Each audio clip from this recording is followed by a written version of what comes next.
Eso es lo que vamos a ver el día de hoy. El propósito de los milagros. Hechos capítulo 5, desde el verso 12 al 16, dice así: y por la mano de los apóstoles se hacían muchas señales y prodigios en el pueblo, y estaban todos unánimes en el pórtico de Salomón. De los demás, ninguno se atrevía a juntarse con ellos, mas el pueblo los alababa grandemente. Y los que creían en el Señor aumentaban más, gran número así de hombres como de mujeres. Tanto que sacaban los enfermos. Quiero que escuchen esta parte, mis hermanos. Quiero que miren cómo está deligada en ese momento histórico la promulgación del Evangelio a las maravillas, prodigios y milagros. Y los que creían en el Señor aumentaban en gran número, así de hombres como de mujeres. Se habla de que hay muchos convertidos. Se habla de que no solo fueron los 3,000 del primer sermón de Pedro. Se habla de que no son solo los 5,000 hombres nombrados, sin nombrar mujeres ni niños, que se convirtieron en el segundo discurso que da en la puerta de la Hermosa, sino que en el verso 15 dice, en el verso 14 dice, y los que creían en el Señor aumentaban más, gran número así de hombres como de mujeres. Este texto sí aclara hombres y mujeres. Y este texto lo que está diciendo es que, aparte de los que ya han mencionado, dice, y las conversiones eran tales, tanto que sacaban los enfermos a las calles y los ponían en camas y lechos, para que al pasar Pedro, a lo menos su sombra cayese sobre alguno de ellos. Y aún de las ciudades vecinas, muchos venían a Jerusalén, trayendo enfermos y atormentados de espíritus inmundos, y todos eran sanados. Esto es impresionante, mis hermanos. Y si algo les prometo de este sermón, mis hermanos, es que nos vamos a centrar en esos eventos sobrenaturales del Señor. Porque como iglesia bíblica, como iglesia reformada, mis hermanos, no dudamos que el Señor tiene poder para hacer milagros, que el Señor tiene poder para hacer maravillas y prodigios. La cuestión es que ellos tienen un propósito, y por eso el día de hoy va a ser ese el centro de nuestro mensaje. Dice, partiendo desde el texto en cuestión, vamos a reflexionar en algo, mis hermanos. La única forma de poder desentrañar en las Escrituras cuál es el propósito de los milagros dentro del plan de redención, la única forma es viajar por toda la Escritura, viendo cuál fue el propósito de estas grandes manifestaciones de parte de Dios a través de hombres, para poder descubrir cuál era su propósito. Entonces el día de hoy, mis hermanos, partiendo desde Hechos capítulo 5, del verso 12 al 16, ese va a ser nuestro texto guía, pero nos vamos a centrar hoy no en una predicación expositiva, sino en una predicación temática. ¿Por qué razón? Porque necesitamos ver desde el Antiguo Testamento hasta el Nuevo Testamento en qué contexto fue que se realizaron los milagros. Y en este recorrido de las Escrituras quiero que comencemos el día de hoy desde Éxodo capítulo 4, el verso 1 en adelante. Mis hermanos, posicionemos en ese lugar históricamente. El Señor se le aparece a Moisés desde una zarza ardiente, después de que Moisés ha vivido 80 años, 40 de ellos en Egipto y 40 de ellos junto con su suegro apacentando ovejas. Es en ese momento donde se le aparece Dios a Moisés. Y lo tremendo del asunto, mis hermanos, es que vemos a Moisés que tiene que huir de Egipto, porque él, siendo hijo adoptivo de Faraón, pretendió traer unidad dentro del mismo pueblo hebreo y no lo logró. De hecho, se sentaban sus afectos por el pueblo hebreo más que por el pueblo egipcio, al asesinar a un soldado que maltrataba a sus hermanos hebreos. Él se va en un completo fracaso. Él vive durante 40 años con su suegro, allí se casa, se convierte en pastor de ovejas, luego de ser príncipe de Egipto. Y estando allí se le aparece Dios, y Dios le trae un mensaje puntual. Le dice: tú guiarás al pueblo a la libertad. Tú irás por mi pueblo a Egipto y lo conducirás a una tierra y me adorarán, yo les entregaré una ley. Es el tiempo de ser liberados de la esclavitud. Y Moisés le hace una pregunta, porque Moisés duda que el pueblo le crea. Y tiene dudas razonables. ¿Quién es este aparecido que llega diciendo que viene de parte de Dios? ¿Cómo la gente le va a creer a eso? Dice Éxodo capítulo 4 verso 1. Entonces Moisés respondió diciendo, he aquí, esto se lo está diciendo Moisés a Dios, he aquí que ellos no me creerán, ni oirán mi voz, porque dirán, no te ha parecido Jehová. Obviamente, o sea, cualquier persona que apareciera en esa época y dijera, yo vengo a hablar en nombre de Dios, oiga, ¿qué seguridad habría de que es así? Moisés no tendría mucha credibilidad por su trasfondo. Sin duda, es completamente sustentada su duda. Además, él ya había fracasado en intentar conciliar a su pueblo. Por esa razón, mis hermanos, tenemos que ver lo que le responde el Señor a Moisés. Dice el verso 2 de Éxodo capítulo 4. Y Jehová dijo, ¿qué es eso que tienes en tu mano? Y él respondió, una vara. Él le dijo, échala en tierra. Y él la echó en tierra. Y se hizo una culebra. Y Moisés huía de ella. Entonces dijo Jehová a Moisés, extiende tu mano y tómala por la cola. Y él extendió su mano y la tomó. Y se volvió vara en su mano. Y miren lo que le dice el Señor a Moisés. Por esto creerán que se ha aparecido Jehová a ti, el Dios de tus padres, el Dios de Abraham, el Dios de Isaac y el Dios de Jacob. Le dijo además, mete ahora tu mano en tu seno. Y él metió la mano en su seno, en su costado, en su pecho. Y cuando la sacó, he aquí que su mano estaba leprosa como la nieve. Verso 7. Y dijo, vuélvela a meter en tu seno. Y volvió a meter su mano en su seno. Y al sacarla de nuevo del seno, he aquí que se había vuelto como la otra carne, o sea, se había recompuesto, ya no tenía lepra. Si aconteciere que no te creyeren, ni obedecieren a la voz de la primera señal, creerán a la voz de la postrera. Y si aún no creyeren a estas dos señales, ni oyeren tu voz, tomarás de las aguas del río y la derramarás en tierra. Y se cambiarán aquellas aguas que tomarás del río y se harán sangre en la tierra. Es la primera vez que Dios envía a una persona a hacer actos maravillosos para que la gente crea. Ahora, la pregunta del millón, ¿para que la gente crea qué? Acá se ha hablado desde este púlpito, desde las Escrituras, que los milagros no producen fe salvífica. Entonces, ¿a qué se está refiriendo aquí cuando dice, y creerán? ¿Cuál fue la pregunta que hizo Moisés? O bueno, ni siquiera pregunta.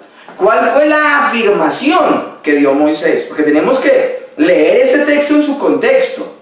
Esto es la respuesta que Dios le da a la afirmación de Moisés. ¿Y cuál fue esa afirmación? No creerán que vengo en tu nombre. Entonces, cuando Dios dice, viendo estas señales, creerán, ¿a qué se está refiriendo? ¿Que van a tener una fe salvífica? No. Que van a creer que Moisés viene de parte de Dios. Entonces tenemos que prestar atención a lo que desde Éxodo se empieza a ver. Los milagros están ligados a la credibilidad del que ha sido enviado de parte de Dios. Actos maravillosos que dan credibilidad al mensajero y a su mensaje. Un teólogo llamado Loren Bogner dice lo siguiente: un milagro es un evento en el mundo exterior, forjado por el poder inmediato de Dios. El término inmediato en teología significa sin necesidad de un medio. Eso significa inmediato. Un milagro es un evento en el mundo exterior forjado por el poder inmediato de Dios y diseñado para dar crédito a un mensaje o mensajero. Entonces, mis hermanos, los milagros estaban ligados al mensaje, es decir, a la revelación progresiva que se estaba manifestando por boca de los que hablaban en nombre de Dios. Los milagros están ligados al mensaje que Dios traía a través de los hombres que hablaron en su nombre. Dios desarrollando su plan de redención en la historia de los hombres, a través del mensaje que los hombres traían de parte de Dios, Dios daba explicación de lo que estaba aconteciendo. Y en torno a esa explicación, los milagros confirmaban las palabras que estas personas decían de parte de Dios. Que tal hombre y su mensaje realmente provenían de Dios era ratificado porque venían ellos con el poder de Dios, las manifestaciones milagrosas de Dios. Entonces, mis hermanos, lo que vamos a ver en toda la Escritura, Antiguo y Nuevo Testamento, es que hay un vínculo entre la revelación de Dios y los milagros.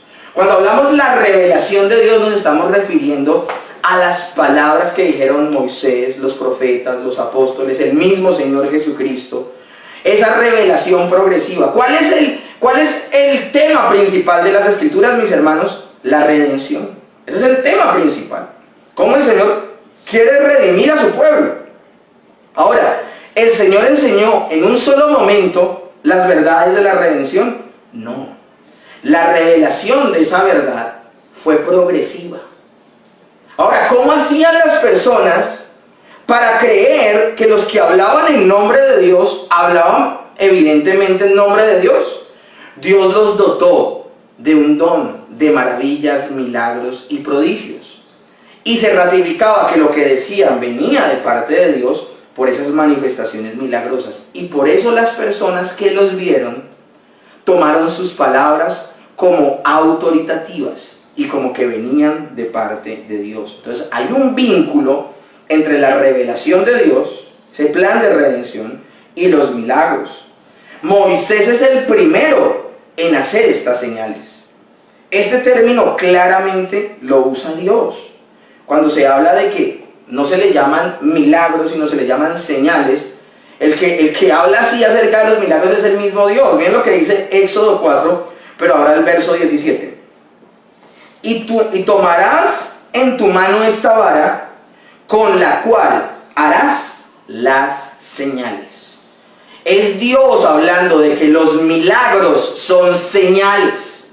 Señalaban que la persona que hablaba en nombre de Dios evidentemente era lo que decía ser.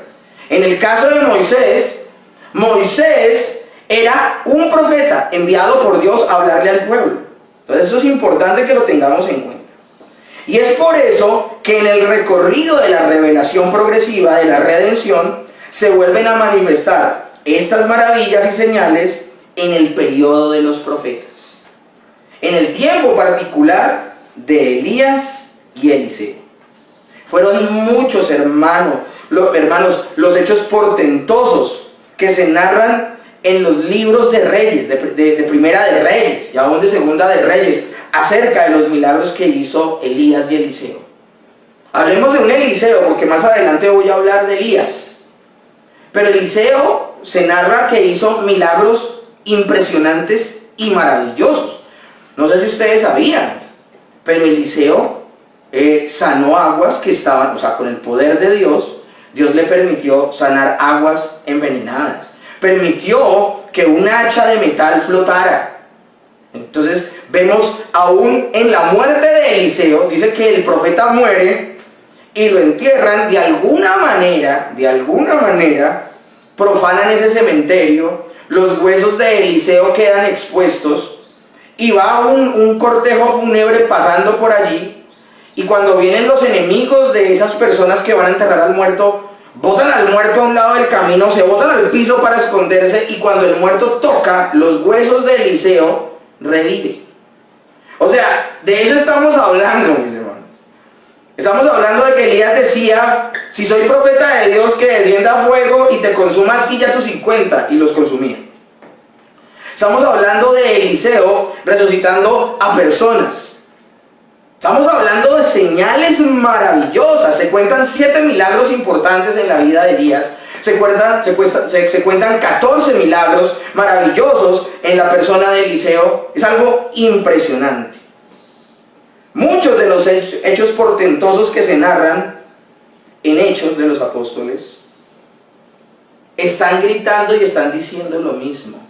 Están diciendo, así como los milagros señalaban a Moisés como enviado de Dios, así como los milagros señalaban a los profetas como enviados de Dios, asimismo los milagros señalan a los apóstoles como hombres que tienen la bendita palabra de Dios y el pueblo necesita escucharlos. Mis hermanos, vamos a hablar de 3 periodos y momentos donde se manifestaron los milagros: en el tiempo de Moisés, en el tiempo de los profetas y en el tiempo de los apóstoles, que comenzó con la manifestación y la encarnación de Dios hecho hombre en la persona de nuestro Señor Jesucristo. Porque el Señor Jesús hizo muchos milagros. Y lo que vimos en el Evangelio de Juan, que el Evangelio de Juan se enfoca en 7 de esos milagros que el apóstol Juan llama señales. Porque a partir de esos milagros o señales, el Señor enseñó cosas importantísimas acerca del Evangelio. Lo que queda claro en el libro de Juan y en todas las Escrituras no es que los milagros en sí mismos produzcan salvación, sino que los milagros señalan a aquel que habla de parte de Dios y nos pueden conducir a la salvación. En el caso del libro de Juan, el libro de Juan señala a Jesús no solo como el profeta que puede predicarnos acerca de Dios, sino que el libro de Juan señala a Jesús como el Hijo de Dios, como Dios mismo, y por eso nos puede salvar. Pero mis hermanos, alguien podría decir, bueno, tú estás llegando a esa conclusión. Estás llegando a la conclusión de que son los milagros los que señalan que una persona habla de parte de Dios, y por eso como que de manera subjetiva lo estableces. Bueno, no estamos teniendo nada de subjetividad cuando hablamos de que Dios le permite a Moisés hacer una serie de maravillas y de prodigios para que la gente crea que él viene de parte de Dios. Han pasado 430 años como esclavos, 430 años donde a nadie se le ha parecido Dios. Pero el Señor se le aparece a Moisés y le dice, te voy a enviar a que liberes al pueblo. Y el Señor le dice, para que la gente te crea, te doy maravillas y milagros. Pero no solamente sucede allí. En el tiempo de Elías, miren lo que sucede. En el tiempo de Elías gobiernan unas personas perversas. Gobierna Acab y su esposa Jezabel, que era una bruja. Una cosa, y una bruja no estoy diciéndolo en términos despectivos, no, realmente era una bruja. Ella estaba bajo el servicio de Baal y Astarot, una cosa terrible. Y lo tremendo del asunto es que eran los reyes de Israel. Y habían traído muchas injusticias sobre el pueblo. Y lo tremendo del asunto es que Elías le ha dicho a Acab, por tu pecado no lloverá sobre el pueblo durante 3 años. Ahora, lo tremendo del asunto es que en medio de esa sequía, también el mismo Elías fue afectado. Y es aquí donde vemos en la Escritura, mis hermanos, que cuando Dios permite un juicio sobre un pueblo pecador, el juicio viene sobre el pueblo pecador. Pero si el creyente vive en medio de ese pueblo pecador, el creyente no está haciendo parte del juicio, pero sí de alguna manera está siendo disciplinado en ese juicio. También Elías se quedó sin comida y lo alimentaron cuervos en la cañada. Y finalmente, cuando los cuervos dejaron de traerle carne, quién sabe de dónde le traían carne, pero le traían carne, el churrasco, el bistec allí. Cuando eso dejó de suceder providencialmente, Elías tiene que irse a vivir en la casa de una viuda en Sarepta. Y miren lo que sucede. Porque el texto que les voy a leer ya habla de un momento en particular. Llega a esa casa en Sarepta y Sarepta, quiero aclararles, Sarepta es una tierra, escúchenme bien, que es de gentiles. Una cosa tremenda que hay que tener en cuenta. Sarepta significa lugar de fundición. Es decir, que aunque Dios estaba juzgando a la nación de Israel, estaba fundiendo el carácter del profeta, estaba procesando al profeta. Lo tremendo del asunto, mis hermanos, es que él sale de esa cañada, se va donde la viuda, y la viuda tiene solo una porción de harina, y ella está esperando comerse esa porción de harina, hacer unas tortillas, y luego de comérsela, morirse con su hijo, porque no tienen nada más. Y él le dice a la mujer, hazme tortillas a mí primero, y luego hazlas tú. Y te prometo que ni el aceite ni la harina escasearán. Y así sucedió. Ella le preparó las tortillas, se las dio, y luego de ese evento se multiplicó el aceite y la harina. Así como se multiplicaron los panes y los peces en el Nuevo Testamento, en esta oportunidad se multiplicó el aceite y la harina. Una cosa maravillosa. Ahora, esto sería suficiente para que esta mujer creyera, pero no fue así. Miren lo que sucede. Primera de Reyes 17:21. El niño de esta mujer se muere, se enferma y se muere. Y esta mujer viene y le reclama a Elías y le dice, mira, o sea, vienes a recordarme mis pecados permitiendo que mi hijo muera. Y dice que Elías hace esto y se tendió sobre el niño 3 veces y clamó a Jehová y dijo, Jehová Dios mío, te ruego que hagas volver el alma de este niño a él. Y Jehová oyó la voz de Elías y el alma del niño volvió a él y revivió. Tomando luego Elías al niño, lo trajo del aposento a la casa y lo dio a su madre. Y le dijo Elías, mira, tu hijo vive. Entonces la mujer dijo a Elías, escuchen lo que dice la mujer a Elías, ahora conozco que tú eres varón de Dios y que la palabra de Jehová es verdad en tu boca. Miren cómo la misma escritura liga los milagros a que la gente ponga atención a lo que dice el profeta. Los milagros no son un fin en sí mismos, sino que los milagros nos señalan quién habla de parte de Dios de forma autoritativa. La mujer está diciendo, yo reconozco que eres profeta de Dios y que la palabra que tú dices de parte de Él es verdad. Ahora, mis hermanos, o sea, meditemos, por ejemplo, lo que pasó en Primera de Reyes 18, del 36 al 38, cuando se enfrenta Elías a los profetas de Baal, 450 profetas de Baal, y solamente un profeta de Jehová, que es Elías. Y Elías dice, el que haga descender fuego del cielo, demostrará que sirve al verdadero Dios. Y sucedió así, durante mediodía los profetas de Baal clamándole a un ídolo falso, que no le respondió. Y Elías solo hace una oración que la otra vez la leía yo, leía la oración, cuánto me demoraba leyendo lo que él dijo, y se demoraron unos 38 segundos diciéndolo. Y fue decir esa oración Elías y descendió fuego del cielo, que no solo consumió el animalito que estaba allí partido, sino que también consumió, escúchenme bien, el agua que 7 veces se había derramado, que escaseaba tanta en esa época, consumió la madera, consumió las piedras, o sea, fue tanto el calor que descendió del cielo que quedó solo la tierra seca. Una cosa impresionante. Y allí se demostró que Elías era profeta de Dios y que el pueblo lo debía escuchar. Entonces, mis hermanos, los judíos llamaban al Antiguo Testamento la ley y los profetas, haciéndose referencia a los que Dios les habló, Moisés y los profetas. Y estos dos periodos de tiempo, en ellos se manifestó tremendamente milagros, maravillas y prodigios que estamos conociendo en este sermón, palabras de Dios como señales, Entonces eso es importante. Es importante reflexionar en esto, porque esas maravillas, milagros y prodigios no se manifestaron en el tiempo de Adán, en el tiempo de Noé, porque sí, Noé vivió un tiempo impresionante donde Dios lo salva en un arca, pero ¿qué milagro hizo Noé? ¿Qué milagro hizo Adán? ¿Qué milagro hizo Abraham? ¿Qué milagro hizo Isaac?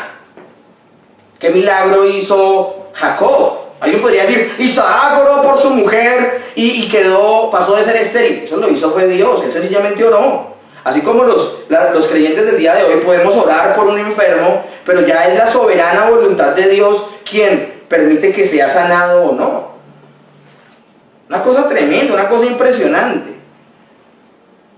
Pero ahora vemos que tenemos dos momentos donde los milagros se desarrollaron: Moisés y los profetas. Y qué casualidad. Estoy siendo irónico al decir casualidad. ¡Qué casualidad! Con Moisés comenzó la escritura de la palabra de Dios, esa revelación progresiva. ¡Oh, qué casualidad! Y con los profetas continúa.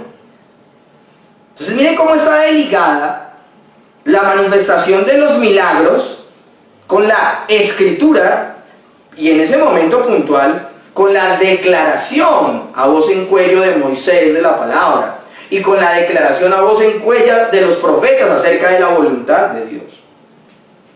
Ahora vamos a hablar de la tercera etapa. Y la tercera etapa es en el advenimiento del Señor, donde vemos grandes milagros hechos por su mano. Antes de leer lo que dice Juan 3, debo recordarles que el último profeta que hubo, Malaquías, escribió su profecía, se la declaró al pueblo y cesó de hablar Dios. No solo cesaron los milagros en ese periodo de tiempo, sino que también con ellos cesó la voz profética de Dios en la tierra. Y ese silencio duró 400 años. Lo último que dijo Malaquías fue: en los postreros tiempos el Señor permitirá que venga un hombre con el poder y el espíritu de Elías. Y lo que vemos es que comienza el periodo de la venida del Señor Jesucristo con la declaración de Juan el Bautista. Y Juan el Bautista empieza a decir que nos preparemos, que nos arrepintamos. Bueno, ese es el mensaje de Juan el Bautista a las personas del primer siglo. Pero inmediatamente que él está hablando de eso, aparece el Señor Jesús. Y con el Señor Jesús, luego de ser ungido por el Señor en su bautismo, él empieza a hacer una serie de milagros y de hechos maravillosos, señales, como lo dice el Evangelio de Juan.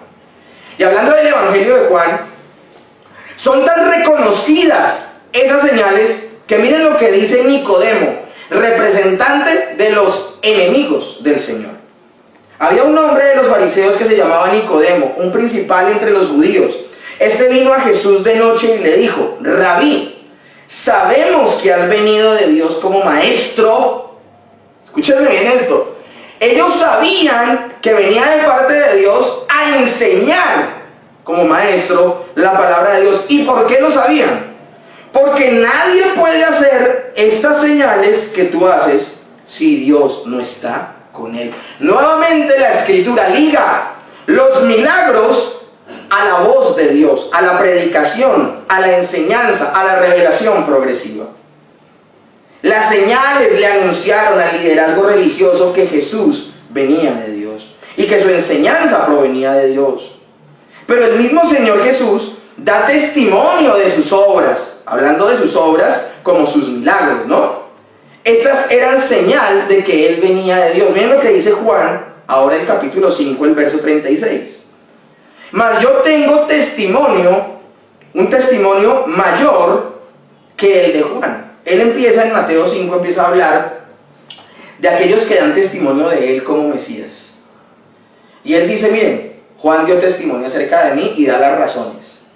Pero inmediatamente después en el verso 36 dice, mas yo tengo mayor testimonio que el de Juan, refiriéndose a Juan el Bautista. Porque las obras que el Padre me dio para que cumpliese, las mismas obras que yo hago, dan testimonio de mí, que el Padre me ha enviado.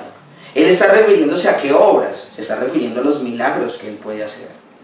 Me gustaría leerles ese texto, ya no como se los leí desde la Reina Valera, sino desde la Nueva Traducción Viviente. Miren cómo lo dice la Nueva Traducción Viviente. Pero yo tengo un testimonio aún más importante que el que dio Juan, mis enseñanzas y mis milagros. El Padre me dio estas obras para que yo las realizara, y ellas prueben que Él me envió. Nuevamente la Escritura une en Cristo los milagros que ratificaban lo que Él enseñaba y lo que Él era, o lo que Él es, porque Él es hoy, ayer, hoy y por los siglos. Lo tremendo del asunto, mis hermanos, entonces es que esta verdad permea todas las Escrituras. Juan capítulo 10, verso 37 dice: si no hago las obras de mi Padre, no me creáis. Mas si las hago, aunque no me creáis a mí, creed a las obras, para que conozcáis y creáis que el Padre está en mí y yo en el Padre. El Señor Jesús confronta al pueblo y confronta al liderazgo y les dice: ustedes no quieren creer en mis enseñanzas, bueno, pero les digo una cosa, las obras que hago, los milagros que hago son evidentes. Un ciego de nacimiento, paralíticos levantándose, leprosos siendo sanados, recuperada su piel inmediatamente luego de que el Señor los toca, un muerto resucitado como es Lázaro, una niña resucitada como es la hija de Jairo, un joven resucitado como es el difunto hijo de la viuda de Naín. O sea, las señales del Señor eran evidentes y señalaban que Él venía de parte de Dios. Entonces, mis hermanos, el propósito de los milagros es validar nuevamente, les repito, el mensaje y al mensajero. Juan 12:37 dice: pero a pesar de que había hecho tantas señales delante de ellos, no creían en Él. Miren cómo aún Juan en su evangelio protesta diciendo: los milagros eran señales que los debían conducir a creer en Jesús, en lo que Él decía, y lo que Él decía era el evangelio. Los milagros señalaban al Salvador.